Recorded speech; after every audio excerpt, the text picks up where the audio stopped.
เราฟังคนอื่นพูดหรือว่าฟังเทศน์ชั่วโมงหนึ่งแต่ถ้าเราไปเดินจงกรมสัก10 นาทีมีมีความลึกซึ้งต่างกันเดินจงกรมแบบเจริญสตินะหรือยกมือสร้างจังหวะกับเราให้คนอื่นเทศน์ไปพูดให้ฟังการได้ยินทางหูเนี่ยมันก็จะให้มีการกระทำไปด้วยกันเนี่ยมันก็ต้องฝึกเสียก่อนดังที่พวกเราฝึกหัดนะสิ่งที่เราทำเราได้ยินสิ่งที่เราได้ยินเราได้ทำดูอันนี้ก็พอมีโอกาสบ้างในการฟังเทศน์ฟังธรรมต้องมีเครื่องรับพอสมควรเช่นเรามีสติถ้าพูดเรื่องของสติเราก็รู้พูดถึงความโลภความโกรธความหลงพูดถึงความไม่โลภไม่โกรธไม่หลงเราก็รู้ได้เพราะความหลงมันเป็นยังไงความไม่หลงมันเป็นยังไงเราประสบเราประสบการณ์เรามีบทเรียนมาหลายครั้งหลายหนเวลาใดมันหลงเราก็เคยเปลี่ยนเป็นอ่าหลงเป็นตัวรู้เนี่ยเราได้ประสบการณ์แล้วเราได้ทำมาแล้วบางทีอ่าเวลาใดที่มันทุกข์นะเราก็มีสติเกี่ยวกับความทุกข์ยังไงเข้าไปเกี่ยวข้องกับความทุกข์ยังไงแต่บางทีความทุกข์ก็กลายเป็นปัญญาถ้าคนอื่นพูดถึงความทุกข์เราก็รู้มันไม่มีคำถาม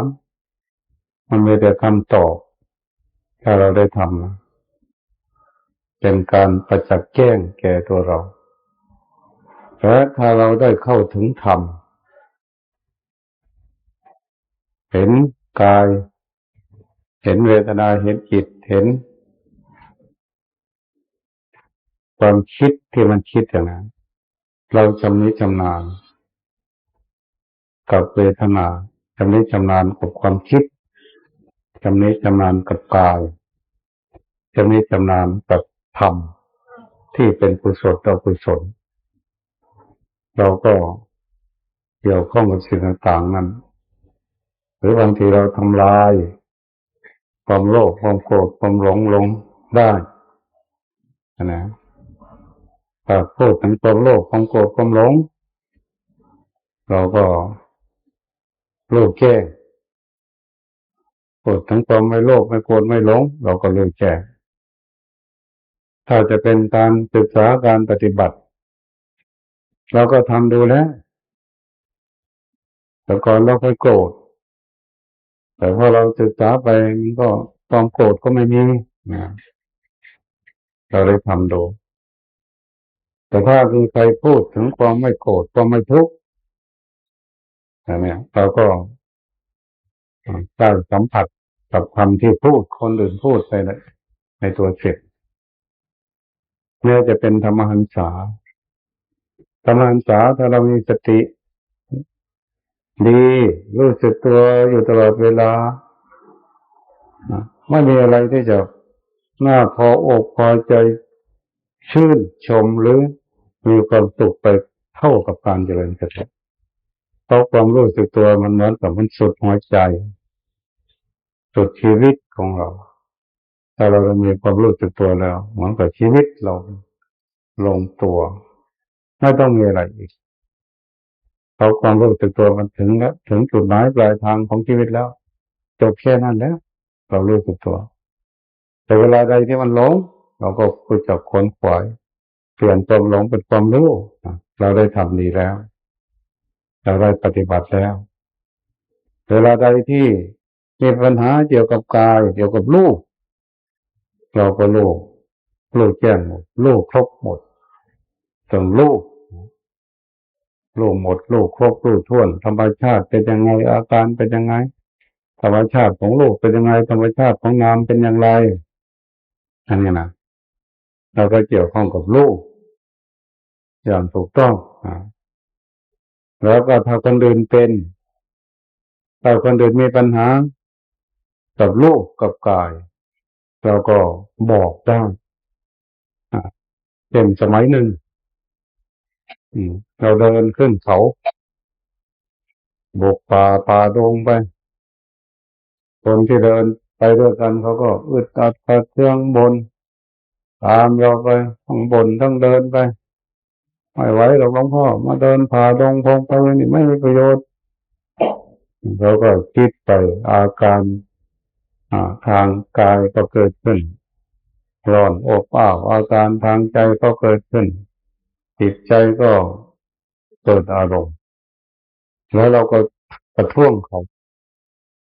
อันนั้นมันไม่ใช่หรอกมันเป็นอาการเฉยๆความเครียดความโกรธอารมณ์ต่างๆที่มันเกิดขึ้นบางทีมันเป็นอาการของกายเป็นอาการของจิตอย่าไปเชื่อมันเราก็ช่วยเขาได้พอเราบอกแค่นี้ก็เขาก็หายโกรธ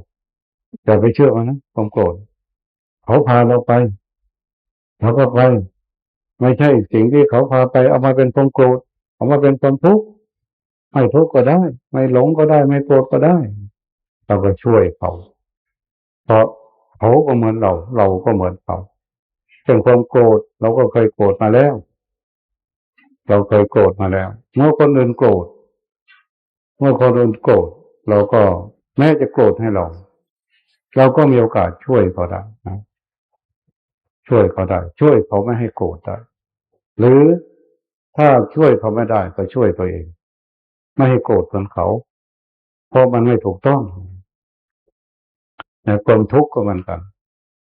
ความทุกข์เราก็พอรู้จักคนอื่นทุกข์เราทุกข์เหมือนกันความทุกข์ของคนอื่นความทุกข์ของเรา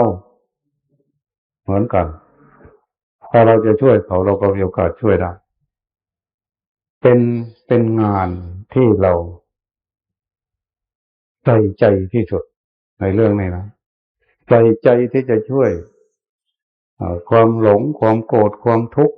ที่จะช่วยให้คนอื่นมารู้เช่นเขาหลงเราก็พยายามเป็นงานของเราที่จะช่วยไม่ให้เขาหลงที่จะแนะนำคำสอนไม่ให้เขาหลงเขาโกรธก็เป็นงานของเราพยายามที่จะช่วยไปเขาให้เขาโกรธเขาทุกข์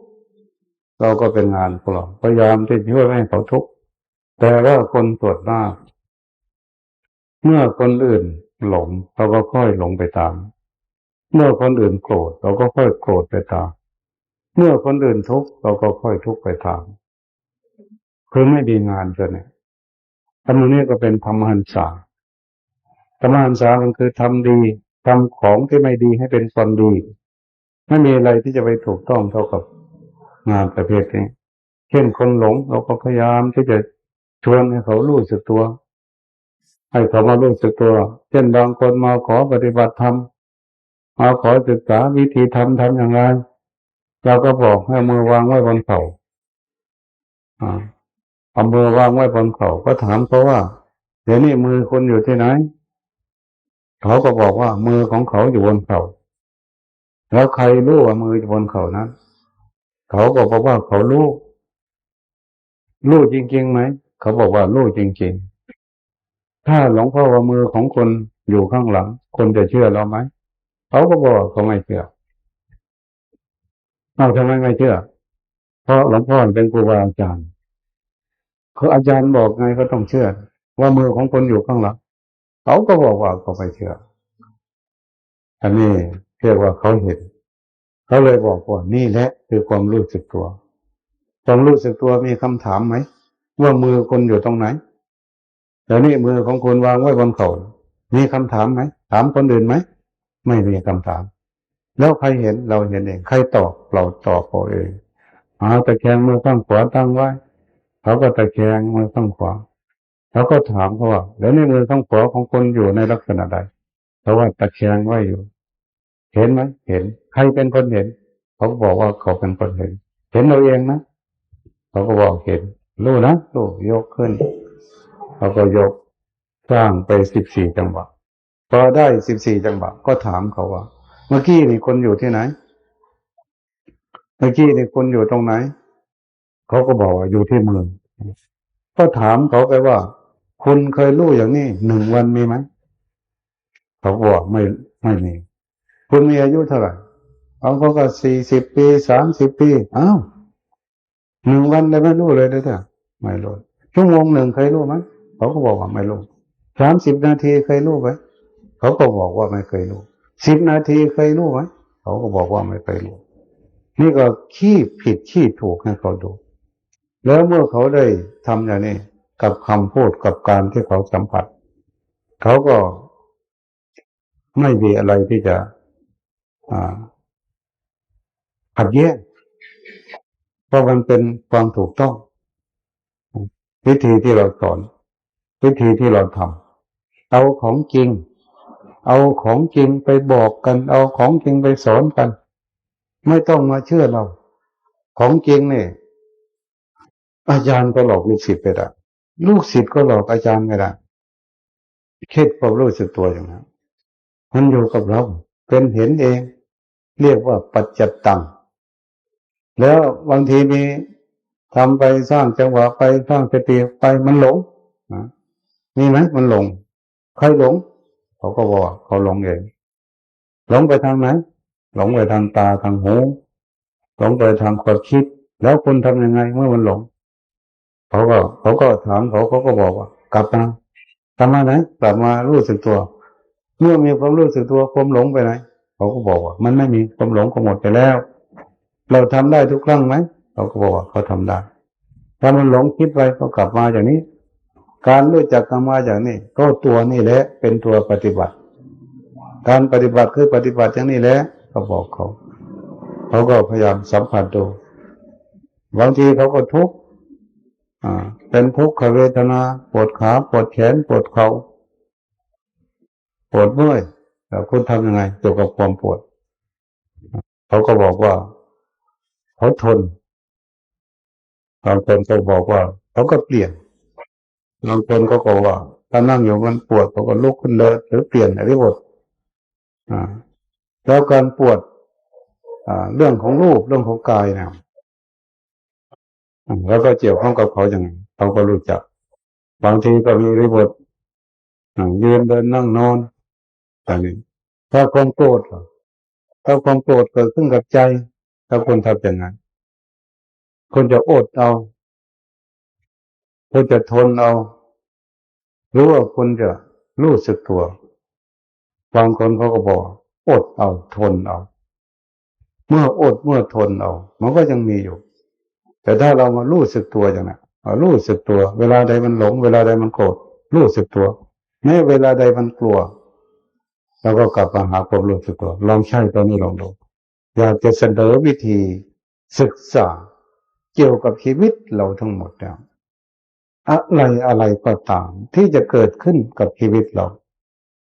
ปัญหาต่างๆจะเป็นความโลภความโกรธความหลงเป็นกิเลสตัณหาเป็นความกลัวเป็นความร้อนความหนาวอะไรก็ตามเราลองกลับมาหาความรู้สึกตัวเข้าข้างความรู้สึกตัวไว้ก่อนหัดมาทางนี้ก่อนนะเข้าข้างความรู้สึกตัวเอาความรู้สึกตัวไว้ก่อนแล้วมันก็จะชำนิชำนาญเหมือนกับว่ามันเป็นตัวเฉลยชีวิตทั้งหมดความรู้สึกตัวแล้วเราจึงต้องหัดเราจึงต้องฝึกหัดถ้าเราไม่ฝึกหัดมันก็ไม่เป็นนะมันมีแต่ไปอดไปทนหรือโกรธออกไปหรือทุกข์ออกไปหลงออกไปถ้าเราไม่หัดว่าความหลงก็ทำให้เกิดความหลงไปเรื่อยๆหลงจนตายความโกรธก็ทำให้เกิดความโกรธไปเรื่อยๆความทุกข์ก็ทำให้เกิดความทุกข์แต่ถ้าเรามาหัดพอมันหลงรู้สึกตัวพอมันโกรธก็รู้สึกตัวพอมันทุกข์ก็รู้สึกตัวเราหัดทางนี้ลองดูอันนี้ต้องเอาไปทำนะความรู้เนี่ยต้องเอาไปทำถ้าไม่ทำไม่ใช่ความรู้ที่เป็นปัญญาพุทธะแต่เป็นความรู้จำอันนั้นใช่ไหมล่ะเราก็รู้ทันพัฒนา รู้ดีรู้ชั่ว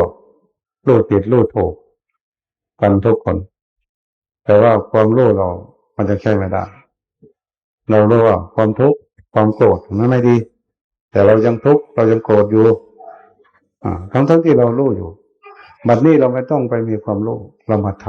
ำอย่าไปใช้ความรู้อย่าไปใช้เหตุใช้ผลเอาการกระทำบุกเบิกไปก่อนมีสติเข้าไปมีสติเข้าไปแต่เราต้องสร้างสติเป็นฐานเป็นพื้นฐานให้มันตั้งไว้อย่างวิชาที่เราทำอยู่นี่กรรมฐานมันเป็นวิชาที่สวยงามที่สุดมีที่ตั้งมีการกระทำเอาสติมาตั้งไว้ก่อนการที่จะทำสิ่งใดต้องยกขึ้นมายกงานนั่นขึ้นมาเช่นพวกเราหัดสารพัดเราก็ยกงานขึ้นมาจับตอกมีตอกซะก่อนตั้งไว้แล้วก็มาจับมาสารจึงมาสารจนเป็นพัดออกมาไม่ใช่มัวแต่คิดเฉยๆการจัดสารเนี่ยไม่ต้องไปใช้ความคิดเอามือนะการจัดสารต้องเอามือไม่ต้องใช้ความคิดเลย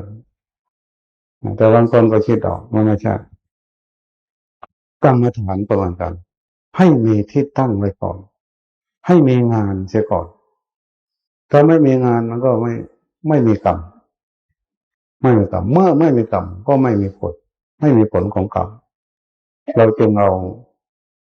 สติมาตั้งไว้ที่กายเป็นงานที่เราทำบุกเบิกไปก่อนไม่มีงานอะไรก็สร้างความรู้เอาไว้สร้างความรู้เอาไว้ให้รู้อยู่ที่กายเวลาใดใจมันหลงคิดไปก็ให้รู้อยู่ที่กายเอากายบุกเบิกไปก่อนเป็นนิมิตเหมือนกับเชือกที่ผูกที่คอยใช้เชือกเพื่อที่จะให้เขารู้เหมือนกับเราฝึกหัดวัวควายอาศัยเชือกบ้างอาศัยคำพูดบ้างกิริยาบ้างหัดไปหัดมามันก็เป็นความรู้สึกตัวด้วยก็เหมือนกันถ้าความรู้สึกตัวได้อยู่กับกายนานๆได้อยู่กับจิตใจนานๆมันเข้ากันได้ดีมันน้อมกับนมเข้ากันได้ดีเป็นเนื้อเดียวกันไปเลยถ้าความโกรธไม่เข้ากันก็ทุกข์ก็ไม่เข้ากันความหลงก็เข้ากันไม่ได้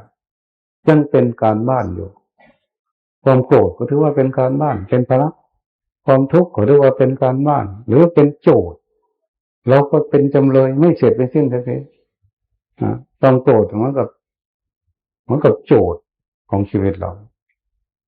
จะต้องถูกโจทย์แล้วก็เป็นจำเลยความโกรธความทุกข์ตลอดชีวิตมันไม่ใช่ความรู้สึกตัวตัวนั้นมันจะถูกต้องเข้ากันได้ดีเป็นธรรม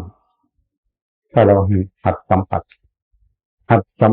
ให้กายสัมผัสกับความรู้สึกตัวถ้าได้คิดแล้วได้อยู่ด้วยกันได้คุ้นได้เคยเลยได้สัมผัสกัน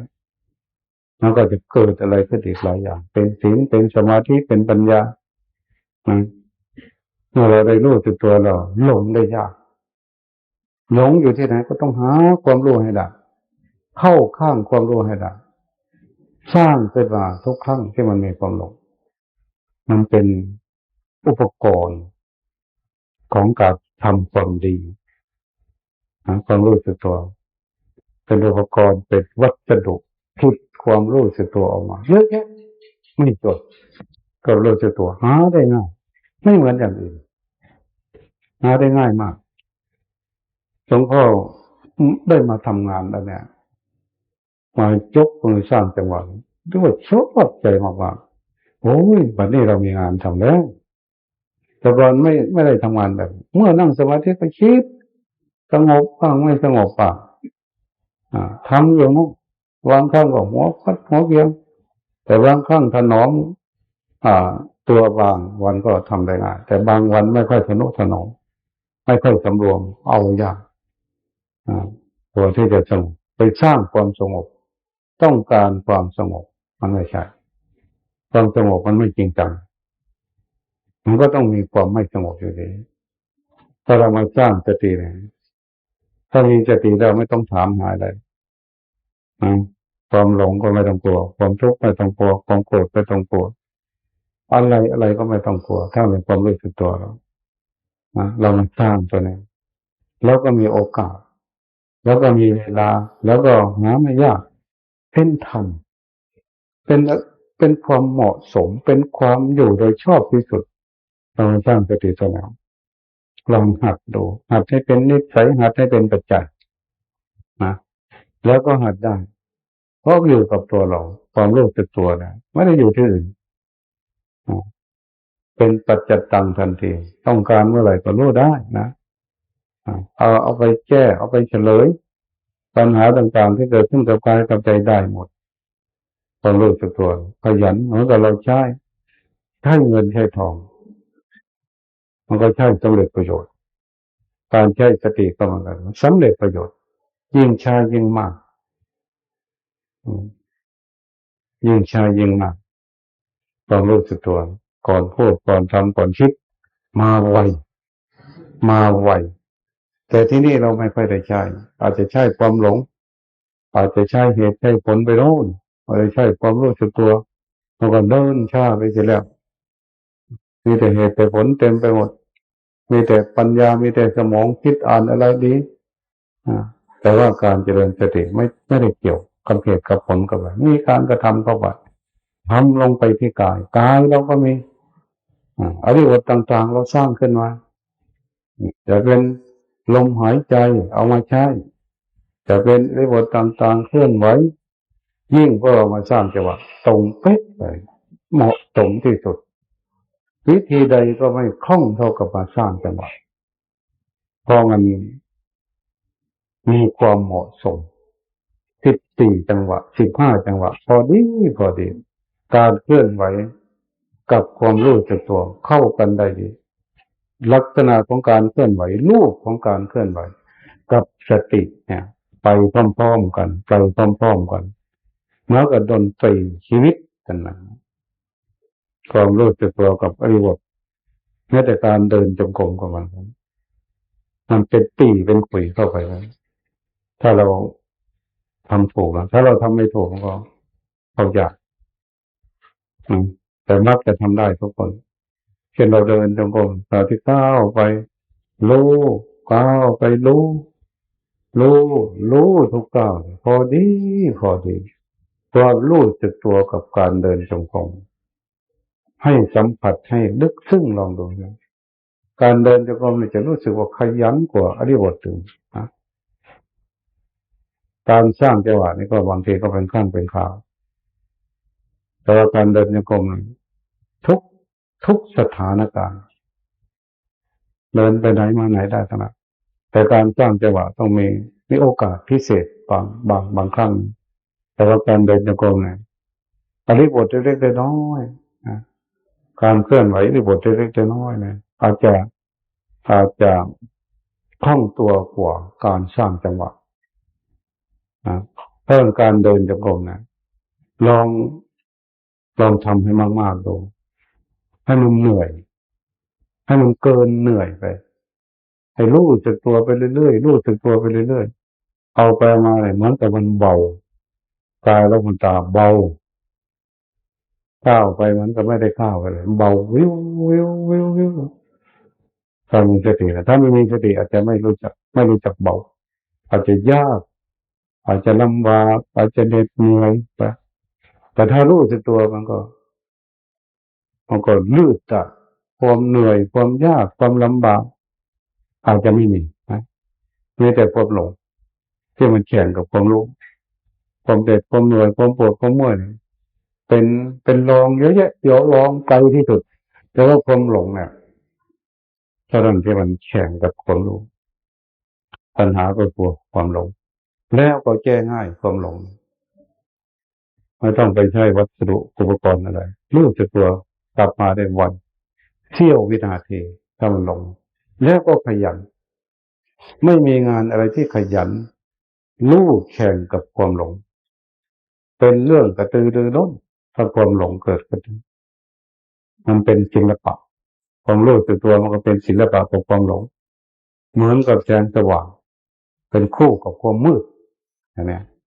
ความหลงก็เหมือนกันอย่าไปกลัวหามันเสียด้วยหาความหลง บางทีต้องมาคิดให้มันหลงมันก็ยังไม่ไปแต่มันไปรู้แล้วคิดให้มันหลงมันเป็นไปไม่ได้คิดให้มันโกรธก็เป็นไปไม่ได้คิดให้มันทุกข์ก็เป็นไปไม่ได้สิ่งที่เป็นไปได้ยากที่สุดคือความโกรธความทุกข์ความโลภความหลงยากที่สุดถ้าเรามีสติแล้วแต่ถ้าเราไม่ฝึกสติเป็นเรื่องง่ายที่สุดความหลงความโลภความโกรธความทุกข์ถือเป็นเรื่องง่ายที่สุดคล่องตัวสำหรับคนที่ไม่ฝึกแต่สำหรับคนที่มีสติเคยฝึกดีแล้วยากจากความหลงเนี่ยโอ้ยข่มขืนตัวเองความทุกข์ก็ข่มขืนตัวเราความโกรธก็ข่มขืนตัวเราเป็นไปได้ยากมันเป็นไปทำนองนั้นจริงๆเป็นไปเพื่อความดับทุกข์เป็นไปเพื่อความสงบเป็นไปเพื่อนิพพานเพื่อไม่มีอะไรความรู้สึกตัวที่เราทำนี่แหละคือธรรมหันษาถ้าจะเรียกว่าสนุกแบบทำความถูกต้องใช่ไหมเวลาเราทำอะไรที่มันถูกต้องแล้วก็ใช้ได้บางทีเราจะต้องเยี่ยมนะหลวงพ่อไปซ่อมเสาวิทยุใส่หน้ารถเขาเจาะรูมันใหญ่เขาบอกว่าเขาจะทำได้หรือเปล่าคนอื่นไปเจาะมันใช่ไม่ได้เขาก็เลยหลวงพ่อเลยให้เขาไปทำเขาบอกที่แรกว่าเขาจะทำได้หรือเปล่าจะลองดูแล้วเขาก็ทำได้พอเขาทำได้เสร็จเขาก็ใช่แล้วใช่โลแล้วเขาก็ยกมือขึ้นแบบเยี่ยมเขาบอกว่าเขาบอกตัวเขาอย่างเยี่ยมมากเขาบอกให้มันก็ภูมิใจเขาก็ยิ้มเลยวางกุญแจวางเครื่องมือลงปั๊บเขาก็เดินไปทำงานนั่นเลยเราเยี่ยมบางทีเราก็เป็นเช่นนั้นเหมือนกันเยี่ยมความหลงเยี่ยมความโกรธเยี่ยมความทุกข์เยี่ยมเป็นไปได้ยากนะแต่ว่าถ้าเราไม่ฝึกหัดเนี่ยโอ้อะไรก็ทะลักเข้ามาปัญหาเยอะแยะทั้งกายทั้งจิตใจทั้งผู้คนทั้งอะไรรอบด้านลุ่มเข้ามานะแล้วเราจะอยู่ในสภาพแบบนั้นได้ยังไงชีวิตของเราต้องมาฝึกฝนตนเองชีวิตเรามันมีสิ่งเกี่ยวข้องนะจึงมีศาสนาจึงมีพุทธศาสนาจึงมีศาสนพิธีจึงมีศีลมีธรรมถ้าไม่เช่นนั้นมันพลงพลังมันติดอะไรง่ายตามันก็ติดหูมันก็ติดจมูกเล่นกายใจมันก็ติดมันมีสิ่งที่ติดสิ่งที่หลงเป็นคู่ของเขาพระพุทธเจ้าเรียกว่าวัตถุกามคุณรูปรสกลิ่นเสียงโผฏฐัพพะอารมณ์ต่างๆเราจะอยู่ยังไงเราจะอยู่ในทำนองนั้นเสี่ยงอย่างนั้นชีวิตเราไม่ต้องเสี่ยงไม่ใช่ทดลองชีวิตไม่ใช่เครื่องทดลองไม่ได้ขาขาดก็ขาดไปเลยแขนขาดก็ขาดไปเลยทดลองไม่ได้ไม่ใช่เครื่องทดลองชีวิตของเราต้องมาฝึกหัดต้องมาสอนตนเองต้องมาปฏิบัติจริงจังต้องเรียนรู้ต้องสัมผัสต้องหลุดพ้นด้วยฝีมือของเราด้วยการกระทำของเราไม่ใช่มัวแต่ทดลองอันโน้นทดลองอันนี้ทดลองแม้กระทั่งความชั่วกินเหล้าสูบบุหรี่ติดสิ่งเสพติดต่างๆมันไม่ใช่ทดลองบางคนก็ทดลองแบบนั้นทดลองแบบนี้มาปฏิบัติธรรมก็ทดลองดูก่อนไม่ใช่เป็นกรรมเป็นการกระทำถ้าทำอะไรก็ตามต้องถือว่าเป็นกรรมอย่างนี้ใช่ไหมถือว่าเป็นกรรมดีกรรมชั่วถ้าเห็นความชั่วถือว่ากรรมต้องละทันทีถ้าเห็นความดีถือว่ากรรมต้องทำทันทีไม่ใช่ไปรออะไรทันทีเลยโดยเพราะความรู้สึกตัวต้องทันทีเวลาใดก็ได้อยู่บนรถเมล์อยู่บนถนนบนทางอยู่ที่ทำงานอยู่กับเพื่อนเวลาตาเห็นรูปหูได้ยินเสียงจมูกได้กลิ่นได้รสทำทันทีจะไปรออะไรแต่บางทีเราก็รอแก่นเท่าหาเสี้ยนถ้ามันมีอะไรก่อนถ้ามันเกิดปัญหาก่อนมันก็จะต้องมีปัญหาทำอะไรก็จะต้องมีปัญหาอยู่อย่างนั้นตลอดภพตลอดชาติ พอตาเห็นโลกก็มีปัญหายินดียินร้ายอยู่ในสภาพแบบนั้นหูได้ยินเสียงก็ยินดียินร้ายแต่ใจคิดขึ้นมาก็ยินดียินร้ายอยู่ในสภาพแบบนั้นเราจะให้มันเกิดนั่นไปไม่ได้เราต้องมาสร้างกันสร้างความรู้สึกตัวสร้างความรู้สึกตัวแล้วเราก็ทำได้แล้วก็มีวิธีทำวัตถุอุปกรณ์อยู่กับตัวเราพร้อมทุกอย่างเป็นมนุษย์สมบัตินะใช่ให้เกิดประโยชน์ถ้าจะเป็นสวรรค์สมบัติก็อาศัยความพร้อมที่อยู่กับตัวเราถ้าสวรรค์มีจริงเราก็เปิดประตูสวรรค์ด้วยตัวของเราถ้ามันสวรรค์คือความสุขอะไรที่เป็นความสุขสวรรค์คือใจดีสวรรค์คือความอิ่มใจสวรรค์คือความเต็มใจพอใจสุขก็เนี่ยหายากจนจะต้องลงทุนลงแรงมาแล้วสุขที่ไม่อิงอมิตรสุขนี่แหละมิตรสุขทางใจสุขแบบไม่ปรุงสุขแบบไม่เก่าขี้กะคนขี้กะเป็นขี้กะก็เก่าขี้กะเขาก็เรียกว่าสุขอันนั้นเรียกสุขแบบอมิตรสุขแบบรักษาขี้กะให้หายสุขแบบไม่เก่าเขาเรียกว่านี่แหละมิตรสุขถ้ามีสุขนะเราจะต้องหายากขนาดนั้นความสุขพลิกตาแป๊บๆก็มีได้เหมือนกันหายใจปั๊บก็รู้ได้เหมือนกันถ้าเป็นทุกข์เราจะต้องไปไหนจะต้องร้องห่มร้องไห้แล้วต้องเช็ดน้ำตาจะต้องหน้าบูดหน้าเบื้องแล้วจนถึงกับหน้าบิวตาเบื้องตึงเครียดน้ำตาไหลถ้าเป็นทุกข์ไม่ปานนั้นถ้าเป็นทุกข์ก็ปั๊บเสียเลยให้มีฝีมือให้มีความพร้อมแม้แต่ทั้งความโกรธจะต้องกูได้ด่ามันก็จะหายโกรธก็ต้องด่ามันก่อนก็จะหายโกรธไม่ใช่เปลี่ยนได้ทันทีโลกปั๊บทันทีให้ไวๆไปก่อนหลังจากไฟมันถูกขาเราปัดออกไวๆเพื่อจะต้องไม่เป็นแผลถ้าปล่อยให้ไฟไหม้ต้องไปถามหาคนใครเอาไฟมาถูกเราใครเอาไฟมาถูกเราถ้ายังไม่ได้คนเอาไฟมาถูกเราจะต้องไม่ยอมปัดไฟออกจากตัวเรามันก็ไม่ไหวความโกรธก็มากันความทุกข์ก็มากันความโลภความหลงความหัดไวๆหัดเปลี่ยนไว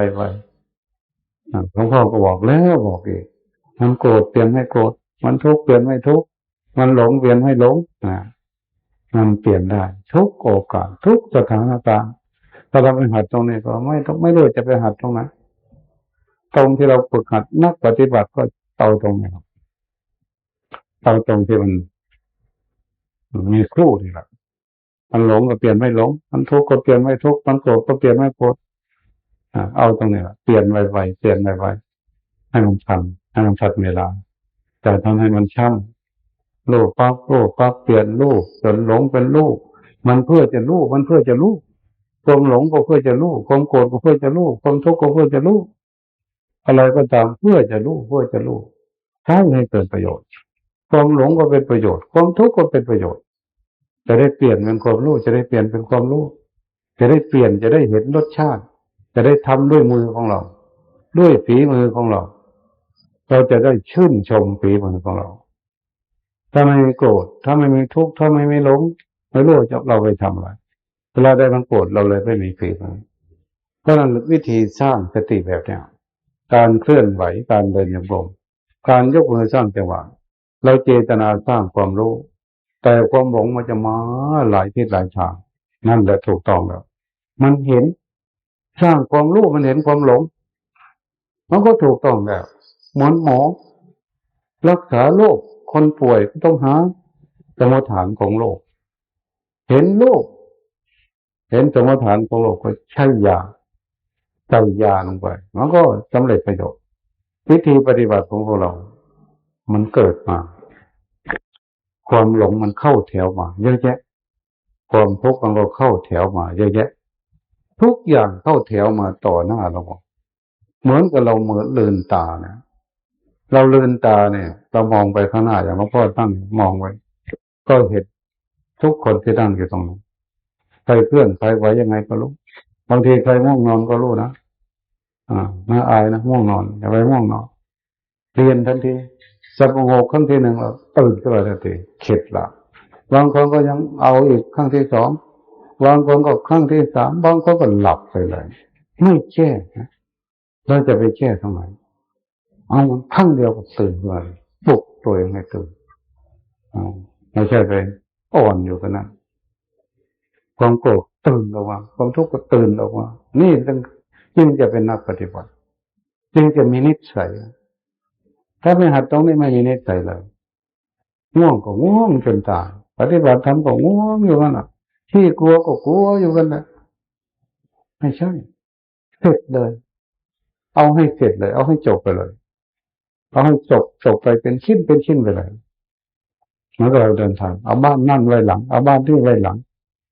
การคณะธรรมศึกษาออกจากกรุงเทพเอาอยุธยาไว้หลังเอาสระบุรีไว้หลังเอาโคราชไว้หลังเอาชัยภูมิไว้หลังถึงสุกโตการปฏิบัติธรรมก็เหมือนกันให้เป็นชิ้นเป็นอันเราทำได้เป็นชิ้นเป็นอันจริงๆดูกายเห็นกายจริงๆเห็นเป็นรูปจริงๆสิ่งที่เราทำอยู่นะมันเป็นรูปแล้วรูปมันก็มีส่วนอะไรเยอะแยะไปหมดมาให้เราดูเห็นนามก็เห็นจิตความจิตเรื่องของจิตของใจก็เต็มไปด้วยอะไรเยอะแยะธรรมชาติอาการต่างๆธรรมชาติของโลกมีเยอะอาการของโลกก็มีมากนะเข้าแถวให้เราดูอันเดียวไม่มีหลายอย่างเช่นความโกรธก่อนเดียวความหลงก่อนเดียวความทุกข์ก่อนเดียวความร้อนความหนาวก่อนเดียวความหิวก่อนเดียวความปวดความเมื่อยก่อนเดียวอันเดียวเรื่องเดียวแต่มันมาหลายครั้งเราก็เห็นหน้ามันหลายครั้งหลายหนว่ามันคืออะไรของจริงหรือของเท็จของจริงหรือของปลอมของเที่ยงหรือของไม่เที่ยงตัวตนหรือความไม่ใช่ตัวตนเป็นตัวเป็นตนจริงไหมเป็นความเที่ยงจริงไหมหรือว่ามันไม่เที่ยงแล้วเราจะยอมให้มันหลอกอยู่ได้เพราะเราเห็นเนี่ยการทำการเจริญสตินะมันเป็นการพบเห็นมากมายหลายอย่างมีบทเรียนเยอะแยะไปหมดขอให้ตั้งหลักดูดีๆอย่าไปทำแบบคมๆเกลือๆให้บางคนเนี่ยมีทิศเนี่ยบวชไปใหม่กลัวนอนไม่หลับต้องมาขอนอนกับอาจารย์กำพลอาจารย์กำพลก็บอกให้นอนกติข้างใหม่ก็ไปนอนกติข้างใหม่คืนแรกนอนไม่หลับไม่เคยนอนป่าเลยเปลี่ยวเงียบนอนไม่หลับอยู่ไม่ได้พอวันที่สองวันที่สามเขาหานอนหมดทุกหลังทันทีในวัดป่าวันหนึ่งผมก็เดินไปไหนล่ะคุณจะไปนอนไหนนอนกติดินหลังไหนโน่นหลังอยู่องค์12ทำไมไปนอนที่ไม่กลัวนะเอาความกลัวไว้หลังแล้วเขาบอกว่าไม่กลัวแล้วอยู่ที่ไหนก็ได้แล้วอันนี้เราก็ฝึกหัดความกลัวทำให้เขาไม่กลัวความกลัวแท้ๆทำให้เขาไม่กลัวความทุกข์แท้ๆทำให้เขาไม่ทุกข์ความหลงแท้ๆทำให้เขาไม่หลงแล้วมีจริงอยู่ตรงนี้ด้วยนะหลวงพ่อขอบอกว่าจริงอยู่ตรงนี้ความจริงอยู่ตรงนี้ความหลงมันก็ไม่จริงมันจะต้องไม่หลงความไม่หลงจริงกว่าความหลงความไม่หลงเป็นธรรมกว่าความหลงความหลงไม่เป็นธรรมบอกไว้เลยความทุกข์ไม่เป็นธรรมความไม่ทุกข์เป็นธรรมกว่าความโกรธไม่เป็นธรรมความไม่โกรธเป็นธรรมกว่าบอกไว้เลยอย่าให้โอกาสอย่าไปทำความเถื่อนให้เกิดขึ้นแก่เราต้องสร้างความเป็นธรรมให้เกิดขึ้นแก่เราช่วยตัวเองหัดช่วยตัวเองมันหลงช่วยตัวเองให้รู้มันโกรธช่วยตัวเองให้ไม่โกรธมันทุกข์ช่วยตัวเองให้ไม่ทุกข์เราเคยช่วยทันเวลาไหมหรือว่านานๆจึงค่อยช่วยตัวเองปล่อยให้เจ้าหมองอยู่ตั้งครึ่งวันคืนหนึ่ง2 วันไม่ใช่ถ้าเป็นโรคมันก็ไปใหญ่แล้วไม่รู้จักป้องกันรักษาการศึกษาการปฏิบัติธรรมก็เหมือนกันแต่ถ้าพูดแล้วมันเป็นเรื่องที่รีบด่วนพอสมควรไม่ใช่ประมาทนะ ประมาทให้ตัวเองหลงอยู่ประมาทให้ตัวเองทุกข์อยู่ประมาทให้ตัวเองโกรธอยู่มันใช่ไม่ได้หรอกต้องมาช่วยตรงนี้ให้มันทันเวลาลองดู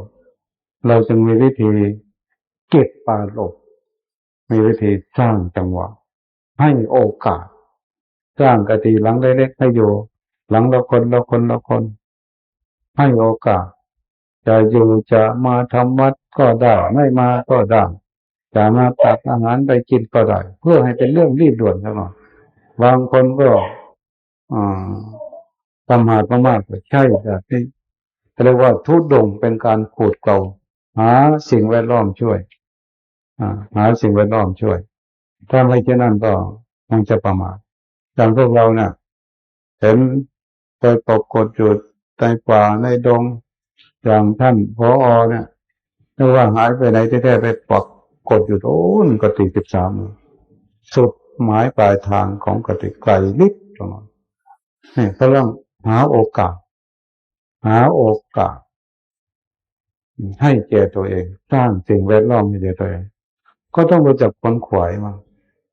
การปฏิบัติธรรมต้องจัดการกับตัวเองให้เป็นอย่าให้คนอื่นจัดให้ความเหมาะสมอย่างไรจริตนิสัยอย่างไรบางทีเราคนอื่นไม่รู้กับเราเป็นโทสะจริตเป็นราคะจริตเป็นโมหะจริตต้องปรับตัวเองพิชิตกับตัวเองให้ได้ไม่ใช่ว่าไปเล่นกับเขาต้องพิชิตกับมันลองดูเทียบไหลกับเขาลองดูถ้ามันเป็นจริตแบบเป็นอกุศลถ้าเป็นพุทธจริตง่ายที่จะรู้เนี่ยมันเป็นถ้าเป็นโมหะจริตง่ายที่จะรู้ต้องพิชิตไหลลองดูแล้วเราก็ทำได้ให้มีฝีมือตรงนี้ถ้าจะเป็นนักปฏิบัติจริงๆนะหลวงพ่อขอเป็นมิตรเป็นเพื่อนเป็นมิตรเป็นเพื่อนในเรื่องนี้โดยตรงอย่างอื่นเอาไว้ก่อนเดี๋ยวนี้ชีวิตหลวงพ่อเนี่ยเนิ่นช้ามากอย่างนั่งเดี๋ยวนี้มีคนมาหาไปโน่นไปนี่ไปโน่นไปนี่บางทีก็ทำอะไรที่ไม่ค่อยเป็นประโยชน์บางทีก็มาขอน้ำมนต์มาขอป้ายผูกข้อมือผูกแขนนั่นไม่ใช่ขอของดีไปทางนั้นครับก็เชื่อไปทางนั้นถ้ารูปใดที่เป็นคนรู้จักเขาเรียกว่าเป็นของดีมีฤทธิ์ศักดิ์สิทธิ์มันก็หลงไปทำนองนั้นถ้าใครมาเขาก็จะสอนผมยังไงบอกมาที่ผมจะทำเหมือนกับฝรั่งเขามาหาหลวงพ่อ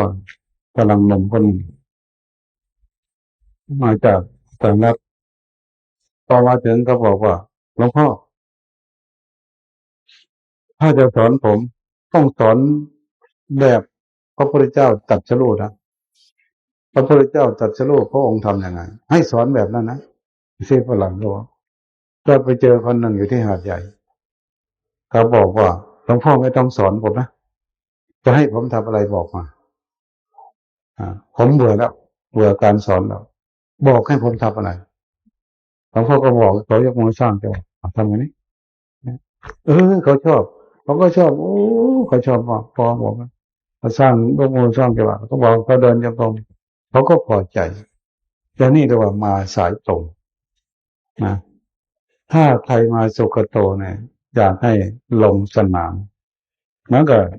นักรบการปฏิบัติธรรมเนี่ยเหมือนนักรบลงสนามจะรู้จักหลบจักหลีกไปนะมีเยอะแยะสิ่งที่จะต้องหลบต้องหลีกมีเยอะแยะสิ่งที่ทำให้สำเร็จความสำเร็จความไม่สำเร็จอยู่ที่นั่นหมดเลยเหมือนกับนักรบลงสนามลู่หลบเป็นปีกลู่หลีกเป็นหางไปนะการปฏิบัติธรรมไม่ใช่ว่ามาเอาเหตุเอาผลมาเอาความรู้ต้องวางแผนต้องอาศัยความคิดต้องวางแผนจะอยู่ยังไงจะกินยังไงคิดไปโน้นเราจะอยู่ได้หรือเปล่าพระป่าสุกโตมันเงียบถนนทางก็ไม่ดีจะไปไหวไหม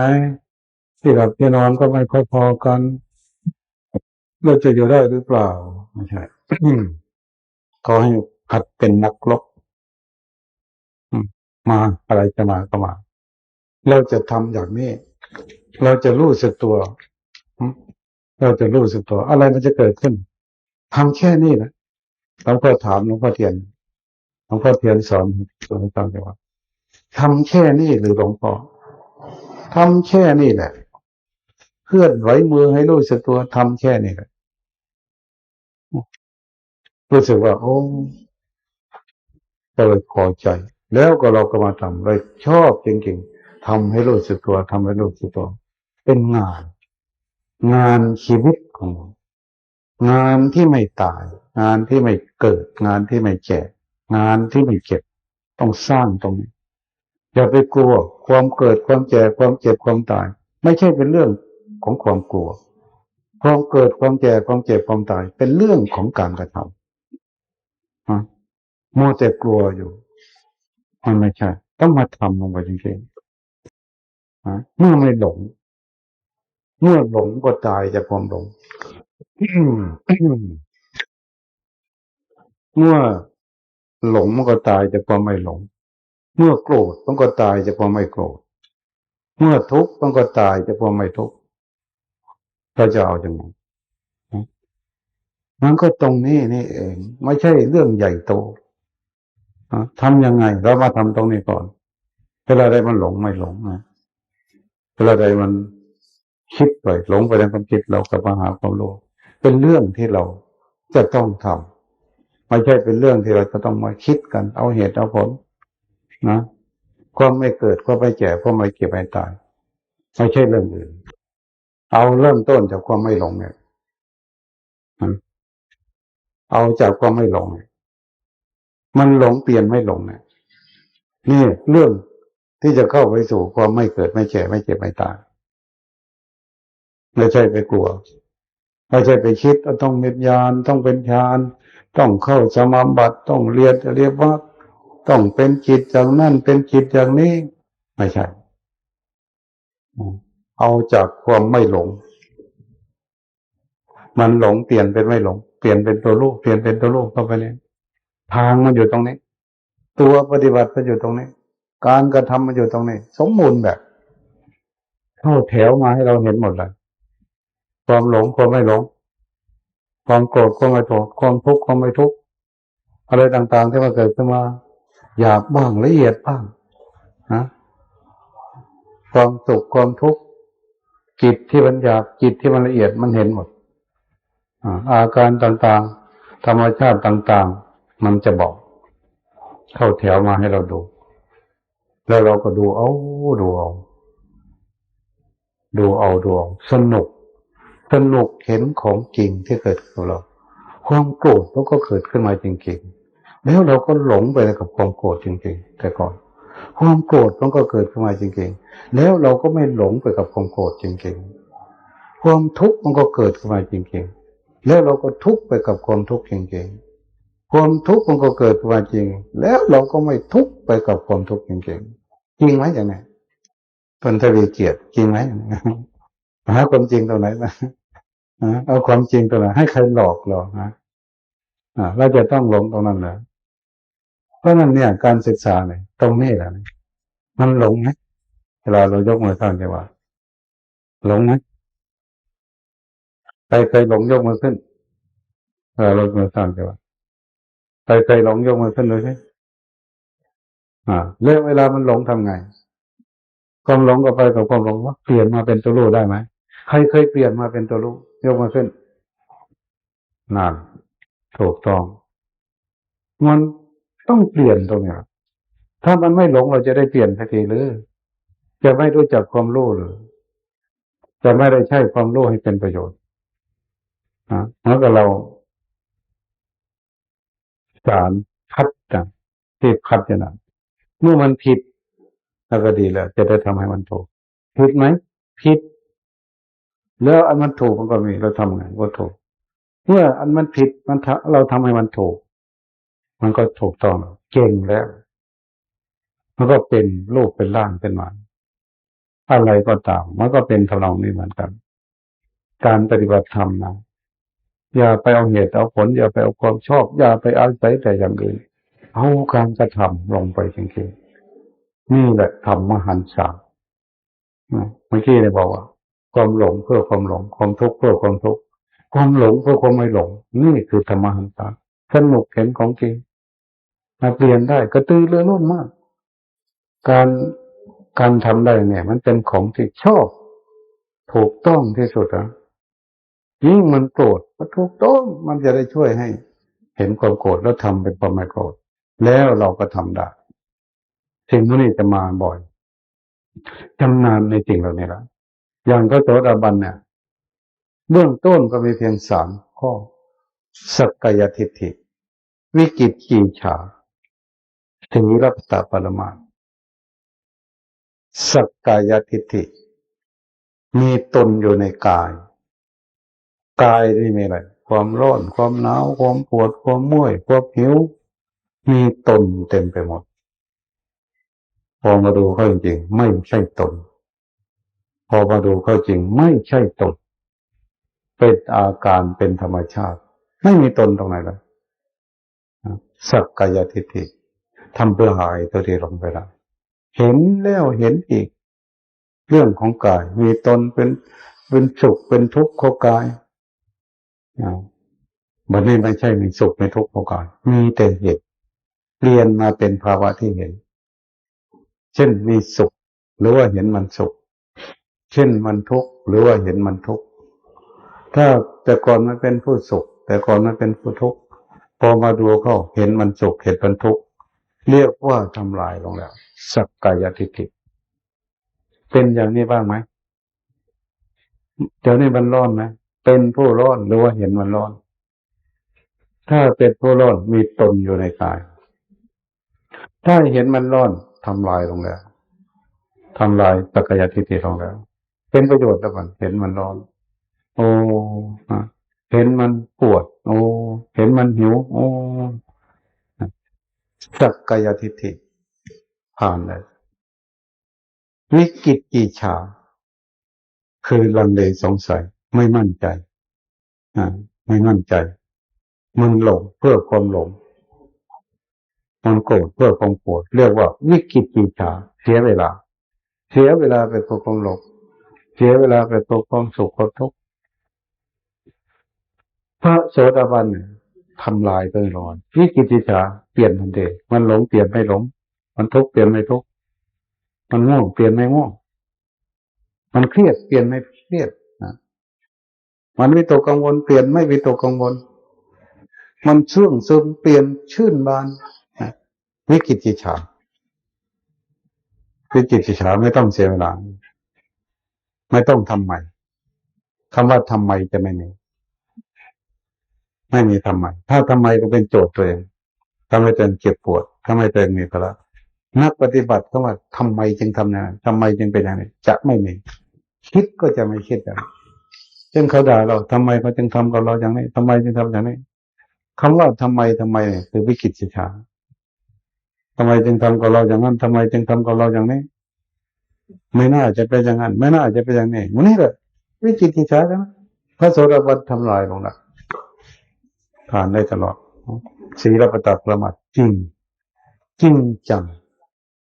บางทีก็ความดีก็ทำเราเป็นทุกข์ด้วย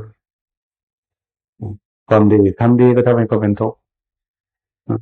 ไม่ต้องเป็นทุกข์เพราะความดีไม่ต้องเป็นสุขเพราะความดี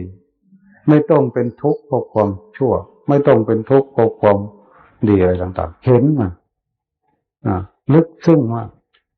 ถ้าเห็นแล้วเนี่ยหลวงพ่อว่านะออกมาได้แล้วออกมาดูได้แล้วออกจากโลกนั้นแล้วมายืนอยู่โลกนั้นถ้าเป็นโลกุตระก็ขอยืนอยู่สัก10 นาทีได้ไหมโลกุตระ5 นาทีได้ไหมจะไม่มีโอกาสอยู่กับโลกุตระบ้างเหนือสักหน่อยก็ได้เหนือสุขเหนือทุกข์สักหน่อยโลจิยะก็ไปอยู่สุขทุกข์โลจิยะโลกุตระเหนือสุขเหนือทุกข์สักหน่อยจะไม่มีโอกาสยืนอยู่สักหน่อยสัก10 นาทีไม่ได้เลยมันไกลจนทำไม่ได้เลยมันไม่เป็นอย่างนั้นโลกุตระไม่มีตนที่ไปอยู่ในความสุขความทุกข์ความสุขก็ทำอะไรให้เราไม่ได้ความทุกข์ก็ทำอะไรให้เราไม่ได้เหนือสักหน่อยได้ไหม สิ่งที่พูดนี่ทำได้ไหมมันโกรธเหนือความโกรธสักหน่อยได้ไหมมันทุกข์เหนือความทุกข์สักหน่อยได้ไหมมันสุขเหนือความสุขสักหน่อยได้ไหมอย่าไปจริงบางทีก็อยากได้สุขวิ่งตามความสุขกลัวความทุกข์วิ่งไล่นะมันก็เป็นเช่นนั้นอยู่นะก็ต้องเหนือสักหน่อยเหนือสักหน่อยโลกุตระออกมาเหนือสักหน่อยแม้ไม่ถาวรก็คีมดูสักหน่อยคีมดูสักหน่อยพระโสดาบันก็เท่านั้นเองนะมันไม่ไกลเราจนเกินไปแม้มรรคผลในผ่านพุทธศาสนาต้องมีมรรคผลในผ่านไม่ถาวรก็ชิมดูก็ได้เย็นสักหน่อยเย็นสักหน่อยไม่มีภาระไม่มีภัยสักหน่อยภัยที่เราสร้างขึ้นมาอาจจะมีปัญหามากกว่าภัยที่เกิดขึ้นภายนอกชีวิตที่ไม่มีภัยจะคิดจะทำอย่าพูดจะทำอะไรที่มันทำให้เกิดภัยขึ้นความเครียดความวิตกกังวลความเศร้าหมองความโลภความโกรธความหลงความรักความชังความยินดียินร้ายเกิดจากตัวเราทั้งนั้นไม่ใช่เกิดจากคนอื่นเลยแล้วเราจะทำไม่ได้เลยเราจะแก้ตรงนี้ไม่ได้เลยถ้าเราแก้ตรงนี้เปลี่ยนตรงนี้ได้มันก็ไม่มีภัยแล้วเมื่อไม่มีภัยใจมันก็เย็นจะมีนิพพานไม่ได้เลยนิพพานสักหน่อยไม่ได้เลยชั่วช่างสะบัดหูชั่วงูแลบเลี่ยนไม่ได้อย่ามันไกลจำคนเราพบชาติมันไม่ใช่อย่างนั้นนะไม่ใช่คนละภพชาติข้ามภพข้ามชาติไม่ใช่คำสอนพระพุทธเจ้าคำสอนพระพุทธเจ้าต้องเป็นปัจจตังนะเนี่ยศาสนาพุทธต้องมีมรรคมีผลทำลงไปก็เป็นมรรคทันทีมีผลทันทีนะตอนวันนี้ก็เท่านี้ก่อนเนาะก็สมควรแก่เวลา